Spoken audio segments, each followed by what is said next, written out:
বন্ধুরা, কিলিয়ান এমবাপ্পের যে স্পিড, সেই স্পিড চিতাবাঘের স্পিডকেও হার মানাবে। বর্তমান সময়ে সবথেকে গতিময় ফুটবলারদের মধ্যে এমবাপ্পের নাম সবার উপরের দিকে থাকবে। আপনি জানলে অবাক হবেন, কিলিয়ান এমবাপ্পে প্রতি ঘন্টায় 36 কিলোমিটার বেগে দৌড়তে পারে এবং তার যে দৌড়ের স্পিড, তার স্পিডের সাথে অন্যান্য প্লেয়াররা কোনোভাবে তাল মেলাতে পারে না। তো এমবাপ্পে এত দুর্ধর্ষ একজন ফরওয়ার্ড কিভাবে হলেন এবং তার এই দ্রুত দৌড়ের পেছনে আসল রহস্যই বা কি, এই সব কিছু জানতে পারবেন আজকের এই ভিডিওতে। তো ভিডিওটি শেষ পর্যন্ত দেখলে আপনি অনেক কিছু জানতে পারবেন। আর যারা এখনো চ্যানেলটি সাবস্ক্রাইব করেননি, তারা সাবস্ক্রাইব করে পাশে থাকা বেল আইকনটি ক্লিক করে দিন। শুভ কাজ যত তাড়াতাড়ি সম্পন্ন হয় ততই মঙ্গল। তো বন্ধুরা, এমবাপ্পে সম্পর্কে জানতে হলে আমাদের শুরু থেকে শুরু করতে হবে। তো এমবাপ্পে জন্মগ্রহণ করেছিল 1998 সালে ফ্রান্সের প্যারিসে। তো সেই হিসেবে তার বর্তমান বয়স হচ্ছে 24 বছর এবং তার বাবার নাম হচ্ছে উইলফ্রেড, যিনি প্রথমে ক্যামেরুনের বাসিন্দা ছিলেন। পরবর্তীতে তিনি ফ্রান্সে চলে আসেন। বর্তমানে তিনি এমবাপ্পের প্রতিনিধি হিসেবে কাজ করছেন এবং তার মায়ের নাম হচ্ছে ফাইজাল আমারি, যিনি কিনা আলজেরিয়া বংশোদ্ভূত। মানে আগে তিনি আলজেরিয়া ছিলেন, পরবর্তীতে তিনি ফ্রান্সে চলে আসেন। এবং মজার ব্যাপারটি হচ্ছে তিনি একজন সাবেক হ্যান্ডবল প্লেয়ার। মানে এমবাপ্পের মা একজন স্পোর্টস পার্সন ছিলেন। এমবাপ্পেরা মোট দুই ভাই। এমবাপ্পে হচ্ছে বড় এবং তার ছোট একটি ভাই রয়েছে। এমবাপ্পে পড়াশোনা করেছেন একটি ক্যাথলিক স্কুলে এবং ছোটবেলায় নাকি এমবাপ্পে খুবই ভালো ছাত্র ছিলেন। তবে তিনি কিন্তু বেশ উশৃঙ্খল ছিলেন। মানে ছোটবেলায় ছেলেরা যেমন একটু বেশি চটপটে হয়ে থাকে, ছোটবেলা থেকে তিনি ফুটবলের প্রতি অনেক ইন্টারেস্টেড ছিলেন। এবং এমবাপ্পে বলে থাকে ফুটবল খেলার এই প্রেরণা তিনি পেয়েছেন ক্রিস্টিয়ানো রোনালদোর কাছ থেকে। মানে এমবাপ্পে ক্রিস্টিয়ানো রোনালদোর একজন বড় ভক্ত। রোনালদোকে দেখেই এমবাপ্পে ফুটবল খেলার অনুপ্রেরণা পেয়েছে। শুধু তাই নয়, তিনি খেলাধুলার জন্য পড়াশোনায় ঠিকমতো মনোযোগ দিতেন না। তিনি ছোটবেলা থেকে দেখতেন অনেক বড় ফুটবলার হবেন এবং তার ফুটবলের যাত্রা শুরু হয় মাত্র 5 বছর বয়সে। তিনি প্রথম ফরাসি ফুটবল ক্লাব বন্দি ক্লাবে জুনিয়র প্লেয়ার হিসেবে ভর্তি হয়। আর সেই ফরাসি ক্লাবে এমবাপ্পে প্রশিক্ষণ নিতে থাকে। এই ক্লাবের জুনিয়র স্টুডেন্ট হিসেবে এমবাপ্পে 9 বছর প্রশিক্ষণ গ্রহণ করেন এবং 2012 সালে 13 বছর বয়সে এমবাপ্পে প্রথমবারের মতো ইংলিশ ক্লাব চেলসিতে আসেন। কিন্তু চেলসি ক্লাব এমবাপ্পেকে তেমন একটা পছন্দ করে না, যার কারণে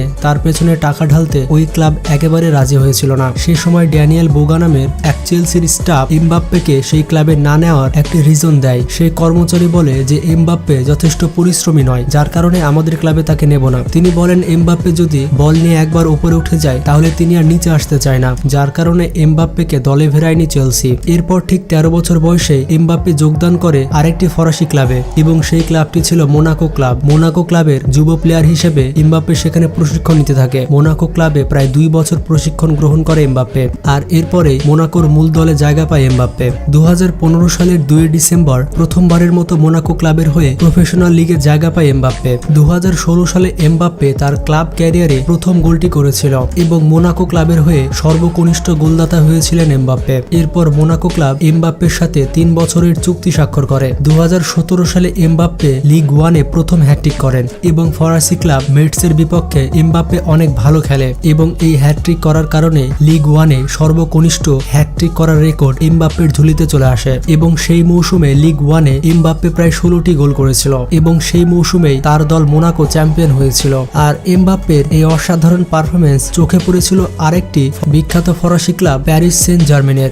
এবং তখনই পিএসজি ক্লাব দেরি না করে মোনাকো ক্লাব থেকে এমবাপ্পেকে টেনে নেয় এবং পিএসজি দলে এমবাপ্পেকে জায়গা করে দেয়। বর্তমানে এমবাপ্পে পিএসজি ক্লাবের হয়ে খেলছেন এবং মোনাকো ক্লাব থেকে পিএসজি ক্লাবে আসতে এমবাপ্পে ট্রান্সফার ফি নিয়েছিল $200 মিলিয়ন বা 1800 কোটি টাকা। এবং আপনারা জানলে অবাক হবেন, বর্তমানে পৃথিবীর সব থেকে দামি ফুটবল প্লেয়ার হচ্ছে এমবাপ্পে এবং বর্তমানে তার মার্কেট ভ্যালু প্রায় $225 মিলিয়ন বাংলাদেশি টাকায় প্রায় 2000 কোটি টাকা। এবং তার ঠিক পরেই মার্কেট ভ্যালুর দিক থেকে দ্বিতীয় অবস্থানে রয়েছে নেইমার জুনিয়র। পিএসজি ক্লাবের হয়ে এমবাপ্পে এখনো পর্যন্ত 156টি ম্যাচ খেলেছেন এবং 156টি ম্যাচে গোল করেছেন 131টি।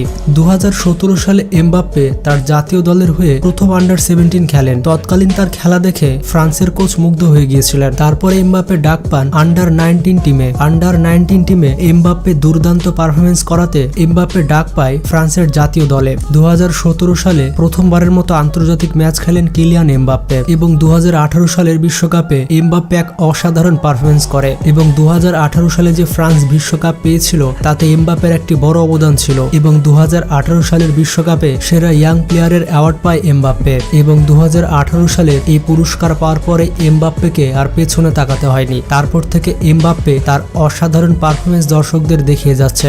2022 সালের বিশ্বকাপেও এমবাপ্পে যা দেখালো তা কোনোদিন ভুলতে পারবে না বিশ্ববাসী। বিশ্বকাপের ফাইনাল ম্যাচে একাই 4-4টি গোল করেছেন কিলিয়ান এমবাপ্পে এবং 2022 সালের গোল্ডেন বুট পেয়েছেন কিলিয়ান এমবাপ্পে। 2022 সালের বিশ্বকাপে তিনি 9টি গোল করেছেন এবং দ্বিতীয় অবস্থানে রয়েছে লিওনেল মেসি। মেসি গোল করেছে মোট 8টি।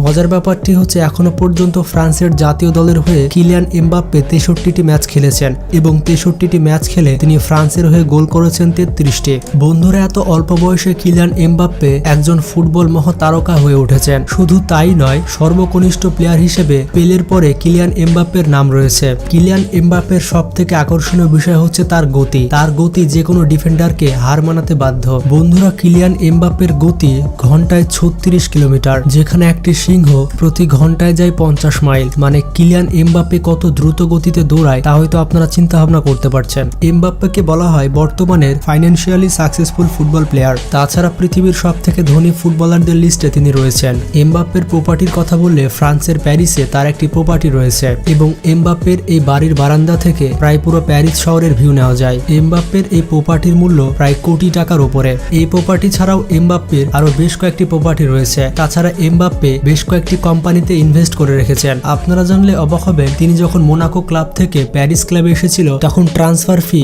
$200 মিলিয়ন নেওয়ার পাশাপাশি পিএসজি ক্লাব থেকে একটি প্রাইভেট জেট প্লেন দাবি করেছিল এবং পিএসজি ক্লাব তাকে এত বড় ট্রান্সফার ফি দেওয়ার পাশাপাশি একটি প্রাইভেট জেট প্লেনও দিয়েছিল এবং সেই প্রাইভেট জেটটির নাম ছিল চ্যালেঞ্জার 350। এই প্রাইভেট জেট প্লেনটির ভেতরে 5 স্টার হোটেলের মতো যাবতীয় সুবিধা রয়েছে।